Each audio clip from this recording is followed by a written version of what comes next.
কিছুদিন আগ পর্যন্ত মনে হচ্ছিল বাংলাদেশের ভবিষ্যৎ নির্বাচন যেটা আছে তার রাজনৈতিক প্রেক্ষাপটটা এমন হবে, বিএনপি এবং তার জোট সঙ্গীরা, জোট এই অর্থে না এখনো, কারণ তারা একটা যুগপৎ আন্দোলন করেছে কিছু দলের সাথে, গণতন্ত্র মঞ্চ আছে, 12 দলীয় জোট আছে, আরো কিছু দল আছে, এবং অপরপক্ষে জামায়াত এবং তার সাথে কিছু কিছু ইসলামী দল থাকবে, এবং ছাত্ররা যে দলটা করতে যাচ্ছে তারা জামায়াতের সাথে থাকতে পারে, এই ধরনের একটা হিসাব নিকেশ কেউ করছিলেন।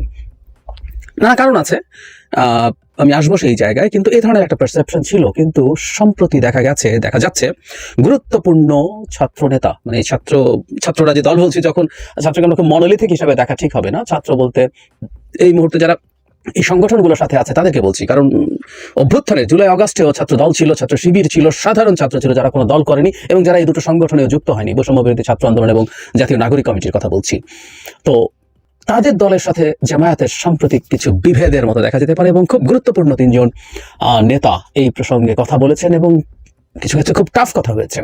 তো তাহলে আমরা আগে যেটা জানতাম বা যে ধারণা ছিল, এই ধারণা যে একবার আকাশ থেকে এসে পড়েছে তা না, তাদের কিছু আচরণের কারণে বা কিছু অভ্যন্তরীণ তথ্য কোনো না কোনো ফর্মে পেয়ে যাওয়ার কারণে এটা মনে হচ্ছিল, সেই জায়গা থেকে একটা বড় চেঞ্জ। ফলে জামায়াত এবং ছাত্রদের মধ্যে এক ধরনের সংঘাত দেখা যাচ্ছে। কয়েকদিন আগে থেকে দেখা যাচ্ছিল, কিন্তু এই গত 5 আগস্ট এবং পরবর্তী সময়ে অনেক ঘটনা ঘটে গেল বলে সেগুলো অ্যাড্রেস করতে গিয়ে কথাগুলো বলা হয়নি। আমি 3 জন নেতা, জনাব নাসিরউদ্দিন পাটোয়ারী, জনাব নাহিদ ইসলাম এবং জনাব মাহফুজ আলম, এই 3 জনের 3টা উক্তিকে একত্র করলে আমরা মনে হয় একটা পিকচার পাবো। সবচেয়ে কঠোর বক্তব্য দিয়েছেন জনাব নাসিরউদ্দিন পাটোয়ারী। জনাব নাসিরউদ্দিন পাটোয়ারী বলছেন, মানে একটা টিভি চ্যানেলকে সাক্ষাৎকার দিয়ে আওয়ামী লীগ এবং জামায়াতকে দিল্লির এক্সটেনশন হিসেবে তিনি অভিহিত করেছেন। তার মতে ভারতপন্থী কোনো দলকে দেশের জনগণ রাষ্ট্র ক্ষমতায় দেখতে চায় না। তার মানে আওয়ামী লীগ এবং জামায়াত ভারতের এক্সটেনশন, এবং ভারতের এক্সটেনশনের কোনো দলকে, ভারতপন্থী কোনো দলকে বাংলাদেশের জনগণ ক্ষমতায় দেখতে চায় না। তার মানে আওয়ামী লীগ না, জামায়াতকেও ক্ষমতায় দেখতে চায় না। খুবই ইন্টারেস্টিং। এবং জনাব নাহিদ ইসলামের বক্তব্য আমাদের কাছে এটার সাথে মিলালে খুবই অবাক লাগবে। তার মাঝখানে নাহিদ ইসলামের বক্তব্যে আসছি, তার আগে আমি জনাব মাহফুজ আলমের একটা স্ট্যাটাস খুবই আলোচিত হয়েছিল, নিশ্চয়ই আমরা অনেকে দেখেছি, বিশেষ করে যখন ছাত্র শিবিরের একটা ম্যাগাজিনে একজনের একটা লেখার মধ্যে এমন এসছে যে অনেক মুসলমান ভুল বুঝে মুক্তিযুদ্ধে গিয়েছিল, এবং সেটার জন্য সেই লেখক আল্লাহর কাছে তাদের হয়ে ক্ষমা চাইছেন। মানে ইনসাফ ছিল না যুদ্ধে যাওয়া। অথচ ওই সময় মুক্তিযুদ্ধে যে বিভৎস অপরাধ পশ্চিম পাকিস্তানিরা করেছিল, সে সময় যারা তার সঙ্গী হয়েছে তারা তো বটেই, যারা নৈতিকভাবে পাকিস্তান মিলিটারিকে সমর্থন করেছে, পশ্চিম পাকিস্তান এইভাবে বল প্রয়োগ করে, এই বিভৎসতা করে পূর্ব পাকিস্তানকে তার সাথে ধরে রাখবে, এটা যারা নৈতিকভাবে সমর্থন করেছে, আল্লাহর কাছে ভয়ঙ্করতম পাপ তারা করেছিল।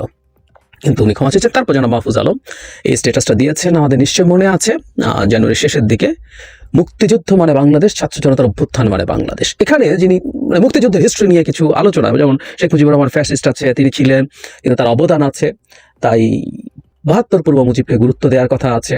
মুক্তিযুদ্ধের একাংশ ফ্যাসিস্ট হয়েছেন, পরে নানান রকম উল্টোপাল্টা করেছেন, কিন্তু মোটা দাগে বাংলাদেশকে মুক্তিযুদ্ধের উপরে ভিত্তি করেই আগাতে হবে, এটা সবচেয়ে জরুরি কথা উনি ওনার এখানে বলেছেন। আমরা একটা জায়গায় একটু পড়ি, এইসব বলার পর বলছে, জুলাই সুযোগ দিয়ে এসে জাতিকে ঐক্যবদ্ধ করার, লীগের সাথে বিচার কার্য সম্পন্ন করে রিকনসাইল করতেও আমরা আগ্রহী ছিলাম, অথচ দিল্লির আশ্রয় থেকে দেশ বিরোধী চক্রান্ত করাকে তারা বেছে নিল। আপনারা ইতিহাসের বিরুদ্ধে অবস্থান নেবেন না, জাতিকে বিভাজন থেকে রক্ষা করতে অবশ্যই 71 ও 24কে নিঃশর্ত ও নিরঙ্কুশ মেনে এগোতে হবে। এই জায়গাটা খুব ক্লিয়ার, 71কে নিঃশর্ত এবং নিরঙ্কুশ। ইয়াস, আমরা দীর্ঘদিন, আমি নিজেও আওয়ামী লীগের বয়ানকে চ্যালেঞ্জ করেছি, তার যে হিস্ট্রি, তার যে ভার্সন, সে 71কে যেভাবে দেখে, তার সকল মুক্তিযুদ্ধের চেতনাকে সে যেভাবে ডিফাইন করতে চায়, প্রত্যেকটা নিয়ে আপত্তি আছে। আওয়ামী লীগ সেটাকে তার ব্যক্তিগত সম্পত্তিতে এক ব্যক্তির যুদ্ধে পরিণত করেছে, এর বিরুদ্ধে আছে, কিন্তু ওটা নিয়ে আমরা কথা বলছি যে 71কে ভিত্তি করে এই দেশ থাকবে, 24টার এক্সটেনশন। আমি নিজে কলম লিখেছি, এর আগে একদিন একটা ভিডিওতে দেখিয়েছি। তো যারা মাহফুজ আলম এই কথাটাও খুব ক্লিয়ারলি বলছেন, এবং স্পষ্টভাবেই জামাতকে ইন্ডিকেট করে, কারণ জামায়াতের আমির জনাব ডাক্তার শফিকুর রহমান ক্লিয়ারলি বলেছেন, মানে খুবই অস্পষ্টতা দিয়ে, 71-এ যদি জামায়াত অপরাধ করে থাকে এবং সেটা যদি সন্দেহাতীতভাবে প্রমাণিত হয়, অপরাধ মানে ভুল বলেছেন, তাহলে তারা ক্ষমা চাইবেন। মানে এখনো তারা এত কনফিউজড, এত যদি। কিন্তু এবার আসে যারা মাহফুজ আলমের নাহিদ ইসলামের ইন্টারভিউ প্রসঙ্গে। তিনি ভারতীয় একটা পোর্টালকে ইন্টারভিউ দিয়েছেন, সেখানে অনেকগুলো কথাবার্তা উনি বলেছেন, জামায়াত প্রসঙ্গেও খুবই কঠোর বার্তা তিনি দিয়েছেন। আমি কয়েকটা জায়গায় একটু পরে জামায়াত সঙ্গে, এখানে ইনফ্যাক্ট উনি ইন্টারেস্টিং অনেক কথা বলেছেন, কিন্তু জামায়াত অংশটা নিয়ে আমি একটু কথা বলতে চাই। সেটা হলো, এভাবে বলছে আপনারা বলেছিলেন, এটা মূল জায়গা না, মূল জায়গাটা আমি পরে আসছি, যেখানে জামাতের ব্যাপারে অনেক টাফ হয়েছে, কিন্তু এটা জামাত রিলেটেড এই প্রশ্ন, তাই এটা নিয়ে একটু কথা বলি। আপনারা বলেছিলেন 71 ধারাবাহিকতায় 24 71-এর ঘটনা তো জামাত ক্ষমা চায়নি, জামাতকে আপনারা অন্তর্ভুক্ত করেছেন, ক্ষমা চাওয়ার কথা বলেননি, তাহলে কেন আওয়ামী লীগকে নিষিদ্ধ করার কথা আসছে? নাহিদ বলছেন 71 পরবর্তী এতকাল পরেও ইচ্ছা করে জামাত ইস্যুটাকে প্রাসঙ্গিক করে রাখা হয়েছে, যে কোনো বিরোধিতা বা আন্দোলনকে জামাত শিবির ট্যাগ দেওয়ার প্রবণতা ছিল, তাদের নানাভাবে নির্যাতন করা হয়েছে, জামাতের নেতৃত্ব এখন মুক্তিযুদ্ধকে স্বীকার করেই তাদের বক্তব্য দিচ্ছে। আমি দ্বিমত করি। এই অভ্যুত্থানে অংশ নেওয়ার মধ্য দিয়ে জামাতের কাফফারা হয়েছে, কিন্তু জামাতকে প্রতিশ্রুতি দিতে হবে 71 মীমাংসিত বিষয়, এই নিয়ে ভবিষ্যতে তারা রাজনৈতিক বিরোধিতা করবে না, 71 বিরোধী অবস্থান নেবেন, এই নিশ্চয়তা তাদের দিতে হবে। এখন মূল নেতৃত্বে 71 নিয়ে কথা বলছে না, কিন্তু অনলাইন অ্যাক্টিভিস্টরা নানা বিতর্ক চালাচ্ছে, তারপর আবারও বিভাজনের রাজনীতি আমরা দেখতে পাচ্ছি। নাহিদ বলছে 71 আমাদের ভিত্তি, এটাই শেষ কথা, 71 পক্ষ বিপক্ষ নির্মাণের রাজনীতি আমরা চাই না, আমরা 50 বছর পার করে ফেলেছি, কিছু বিচারও হয়েছে, তা নিয়ে প্রশ্ন আছে, কিন্তু জামাত অনুসারীদের 71 বিরোধীদের জন্য বিচারের মধ্য দিয়ে যেতে হয়েছে, আওয়ামী লীগের তো এখনো বিচারও হয়নি।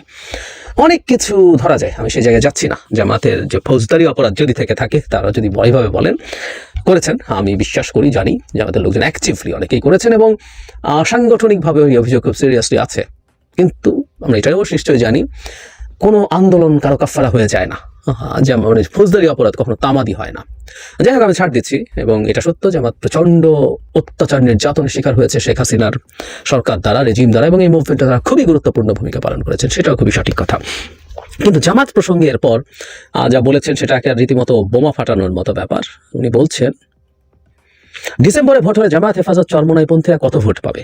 তিনি বলছেন আগের হিসাব এবার মিলবে না, কেননা দীর্ঘদিন মানুষ ভোটই দিতে পারেনি, প্রচুর নতুন ভোটার এবার। তবে আমার ধারণা জামাতের নেতৃত্বে মানুষ আস্থা রাখবে না, তাদের ঐতিহাসিক ভুলগুলো জনগণ মনে রেখেছে। তাছাড়া ইসলামিস্ট রাজনীতিতে মানুষের সমর্থন নেই, এই রাজনীতির ভবিষ্যৎ নেই বাংলাদেশে, বরং তরুণদের দ্বারা পরিচালিত মূলধারা সর্বজনীন গণতান্ত্রিক চরিত্রের দলকে মানুষ সমর্থন জানাবে বলেই মনে করি। আমি আবার পড়ি, তিনি বলছেন আমার ধারণা জামাতের নেতৃত্বে মানুষ আস্থা রাখবে না, তাদের ঐতিহাসিক ভুলগুলো জনগণ মনে রেখেছে। তাছাড়া ইসলামিস্ট রাজনীতিতে মানুষের সমর্থন নেই, এই রাজনীতির ভবিষ্যৎও নেই বাংলাদেশে। খুবই কঠোর কতগুলো শব্দ বাক্য ব্যবহার করেছেন জনাব নাহিদ জামাত প্রসঙ্গে, সেলফ এক্সপ্লানেটরি, এগুলোতে আর যাই না। কিন্তু এই যে তিনজন অতি গুরুত্বপূর্ণ মানুষ, তিনটা ভিন্ন প্রেক্ষাপটে জামায়াতকে নিয়ে খুব টাফ কথা বলেছেন, যেটা তারা আগে বলতেন না। এরা মির্জা ফখরুল ইসলাম আলমগীর যখন নিরপেক্ষতা নষ্ট হওয়ার কথা বলছেন, ছাত্র উপদেষ্টারা যদি সরকারে থেকে দল তৈরি হয়, ওনারা থেকে দল কাজ করবে, তারা সরকারে থাকলেই নিরপেক্ষতা প্রশ্ন আসবে, ঠিক একই রকম মন্তব্য জামায়াতের আমির করেছিলেন কয়েক মাস আগে, তখন কেউ রিয়াক্ট করেনি। এটা হয়েছে, এবং বহু ক্ষেত্রে জামায়াতের সাথে ছাত্রদের দুটো সংগঠনের এক ধরনের অ্যালাইনমেন্ট আমরা দেখেছি, চিন্তার, বক্তব্যের, এটা হয়েছে, ফলে এই মিল মনেই হচ্ছিল। এখন প্রশ্ন এসছে, ছাত্ররা কি জামায়াতকে তাহলে লায়াবিলিটি মনে করতে শুরু করেছে? আমি ধারণা করি শিবিরের যে ম্যাগাজিনের নিবন্ধটা ছিল, শিবির সেটা অনলাইন থেকে সরিয়ে ফেলেছে শুনলাম, যে এটা ছিল, এটাকে যতই তারা বলুক না কেন যে এটা তাদের একজনের মত, মানে এই ধরনের অপিনিয়ন তো আসলে লেখাই হয়, আমরা যারা কলম টলম লিখি আমাদের এটা পত্রিকা ঘোষণা করে দেয়, কিন্তু তারপরও আসলে মানুষ বুঝতে চেয়েছিল জামাত প্রকারান্তরে কি করেছে। সেবার যে মারাত্মক রিয়াকশন হয়েছিল, মানে অনেকে ধরে নিয়েছে শেখ হাসিনাকে ছেটিয়ে বিদায় করেছে বলে 71-কেও আমরা ডিনাউন্স করব, না, এটা হয় নাই। বিএনপি তার শুরু থেকেই শক্তভাবে 71-এর পয়েন্টে ছিল, কারণ তাদের খুবই গ্লোরিয়াস হিস্ট্রি আছে তাদের প্রতিষ্ঠাতার, তাই তারা এটা ব্যবহার করেছেন। জামায়াত হয়তো এটা করতে গেছে, এবং ছাত্ররাও দেখলো সমাজের প্রায় সব শ্রেণী পেশার মানুষ, মানে তাদের সামাজিক মাধ্যমে অ্যাটলিস্ট যেখানে যে মানুষগুলোকে আমরা দেখতে পাই, তারা খুব স্ট্রংলি জামায়াতের অবস্থানটাকে ডিনাউন্স করছে, মানে শিবিরের পত্রিকা যেটা আছে খুব স্ট্রংলি করছে। যারা মাহফুজ আলম সেটাকে রেসপন্ড করেছেন, তার নিজের চিন্তা সেটা হতেই পারে, কিন্তু সেটাকে রেসপন্ডও করেছেন, কারণ উনি সরকারের জায়গায় বসে রেসপন্ড করা খুব সোজা কথা না। যারা পাটোয়ারি তো খুবই টাফ কথা বলেছেন, জামায়াতকে ভারতের সাথে ট্যাগ করছেন, মানে এই মুহূর্তে সবচেয়ে খারাপ বদনাম, সবচেয়ে খারাপ কাউকে যদি আপনি বলতে চান তাকে ভারতের দালাল বলতে হবে। উনি যা বলেছেন এই বক্তব্যটার মানে কিন্তু ভারতের দালাল বলা হয়। সো জামায়াতকে সবচেয়ে কঠোর স্টিগমা দিয়েছেন তিনি, এবং জনাব নাহিদের কথা এটা। আমি আরেকটা কারণ আছে বলে মনে করি, সেটা হলো দেশের জনগণ জামায়াতের এই যে স্বাধীনতার সময়কার অবস্থান সেটা কোনোভাবেই পছন্দ করে না, সেটা শিবিরের ওই ঘটনার পর দেখা গেল। নট অনলি দ্যাট, জামায়াতকে বাংলাদেশের সাথে, বাংলাদেশের বিভিন্ন জায়গায় যে ধরনের ঘটনা ঘটছে, ভাঙচুর সহ যেসব ক্ষেত্রে মব তৈরি হচ্ছে, যেসব ক্ষেত্রে রাষ্ট্রের আইনের বাইরে কিছু ঘটছে, এবং যেসব ক্ষেত্রে বাংলাদেশ একটা সন্ত্রাসী বা ইসলামী জঙ্গিদের হাতে চলে গেছে বলে ন্যারেটিভ তৈরি করা যায়, সেসব ক্ষেত্রে জামায়াতকে টার্গেট করে বাইরে এবং বিশেষ করে ভারতে প্রচুর ক্যাম্পেইন হচ্ছে।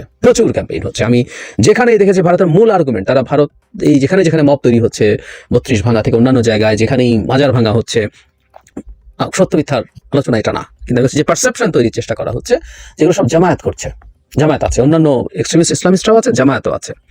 ফলে জামায়াতের আমিরকে আমরা কিছুদিন আগে 32 নম্বর এবং পরবর্তী ঘটনা নিয়ে খুবই শক্ত বিবৃতি দিতে দেখেছি। আমি বলছি না যেটা তার আন্তরিক ইচ্ছা না, আমি বিশ্বাস করি তার আন্তরিক ইচ্ছাও আছে, কিন্তু সেটাকে তারা আরো শক্তভাবে করেছেন, কারণ গ্লোবালি এই ধরনের আলোচনা শুরু হয়ে গেছে। ভারতের আলোচনাকে গুরুত্ব কম দেওয়ার কারণ নেই, কারণ বাইরে থেকে যদি সার্চ করা হয়, যে কেউ দেখবেন ইংরেজিতে কন্টেন্টের ক্ষেত্রে ভারতীয় কন্টেন্টই সবার সামনে আসে, তবে ফলে বাইরে থেকে জিনিসটাই অনেক বেশি মনে হয়। এখন যেহেতু জামাত প্রচুর স্টিগমাটাইজড হয়ে যাচ্ছে গ্লোবালি, এখন প্রশ্ন আসছে ছাত্ররা কি তাহলে জামাতের সাথে জোট করা বা এই চিন্তা থেকে দূরে সরে আসবে? কারণ এই স্টিগমা তো তাদেরকেও নিতে হবে, খুবই সম্ভাবনা আছে এটার, তাহলে সেই কারণে তারা সরছেন। আরেকটা কথা শোনা যায়, আসলে বৈষম্য বিরোধী ছাত্র আন্দোলন, বিশেষ করে জাতীয় নাগরিক কমিটি খুবই ইনক্লুসিভ হওয়ার চেষ্টা করেছেন, কিন্তু যেটা হয় বাংলাদেশে অতি ইনক্লুসিভ রাজনীতি কঠিন হয়ে ওঠে। এই অর্থে কঠিন হয়ে ওঠে যে আমরা এখনো, আমি বলেছি বহুবার যে আমরা এখনো আইডিওলজিক্যাল পয়েন্টেই রাজনীতি করার চেষ্টা করছি, নিজেদের আইডিওলজিক্যাল অবস্থান ঠিক করতে চাইছি, কিন্তু শুধু সব সরিয়ে রেখে শুধুমাত্র একটা সিটিজেন স্টেট তৈরি করতে চাই এবং একটা ওয়েলফেয়ার স্টেট তৈরি করতে চাই। ফলে আমি শুধু ওয়েলফেয়ার নিয়েই একটা রাজনৈতিক দল গড়ে উঠবে এবং কথা বলবে, আম আদমির মতো, আগেও বলেছি, সেই জায়গায় যাওয়া যায়নি। ফলে বিভিন্ন রকম মানুষ আসায়, বেশ বাম থেকে শুরু করে বেশ ডান মানুষ এর মধ্যে আছে। আমি ধারণা করি একটা ইন্টারনাল ফাইটও তৈরি হয়েছে, যে ফাইটের একটা বহিঃপ্রকাশ এখানে দেখা যাচ্ছে, এবং যদি আইডিওলজিক্যালি তারা তাদের অবস্থানকে নিশ্চিত করাতে চায়, তাহলে আমি মনে করি যে ফর্ম এবং যে স্ট্রাকচারে তারা আছেন এটা কার্যকর হবে না। যাই হোক, বটম লাইন হচ্ছে এটা, আমাদের এতদিন পর্যন্ত অনেকে যেটা মনে হচ্ছিল বৈষম্য বিরোধী ছাত্র আন্দোলন এবং জাতীয় নাগরিক কমিটি যে দল তৈরি হতে যাচ্ছে, সেটা জামায়াত সহ অপরাপর ইসলামী দলগুলোর সাথে জোটে যাচ্ছে, এই মুহূর্তে অন্তত সেটা মনে হচ্ছে না। এবং সেটা যদি হয়, আমি তাদের এটাকে, আমার ব্যক্তিগত অপিনিয়ন, ইটস মাই টেক, আমি অনেকে বলেন আমি নিরপেক্ষ আছি কি নাই, না একদিন কথা বলবো এটা নিয়ে, আমি নিরপেক্ষ ভাবে সব কথাগুলো তা বলিনি। মাই টেক মানে হচ্ছে আমার অ্যানালিসিস এবং আমার অপিনিয়ন আছে, এবং আমার সুনির্দিষ্টভাবে আমার কিছু রাজনৈতিক অবস্থান আছে। মানে বাংলাদেশ